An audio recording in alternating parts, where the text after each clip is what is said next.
धलबारिनि एकालव्य model government residency फरायसालियाव दुंहाव थासारि।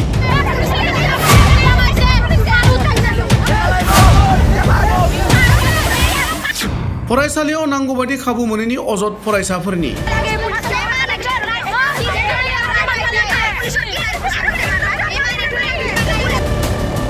बाक्सा जिल्ला सिंनि धलबारियाव थानाय एकालव्य मडेल गभर्नमेंट रेसिडेन्सि फरायसालिनि फरायसाफोरा दिनै धरनानि हाबाफारि लायो।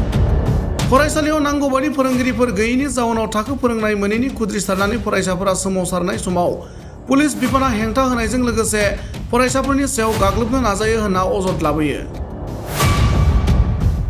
गुबुन फारसेथिं सोरखारि बे फरायसालिनि हस्टेलावबो जानाय थानाय आरो खिनायनि थाखायबो थोजासे खाबु गैया होनना अजद लाबोयो सोमावसारारि फरायसाफोरा।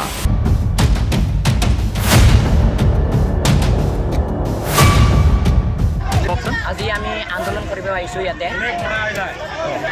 मानोना जोंनिया टिचारफोरा माने एटाचमेन्ट टिचार होगारना ओमफ्राय बिसोर गासैबो क्लास खालामनो फैयाखै जोंनाव क्लास खालामफैबा अल टिचारफोरखौबो क्लास खालामनो डिसिप्लिना ओमफ्राय दा बेनि थाखायनो जों बरना होनो फैदों बरना होनो फैनायाव ओइ हावाइ रडआव होननाय जोंखौ अलारा हमनानै बोस्लिंदो सार जिलि शर्माया ओमफ्य आरो खासदोंमोन इखौबो माने जोङो लाइट होननो सानदोंमोन ओमफ्य जिलि शर्मायानो बेखौ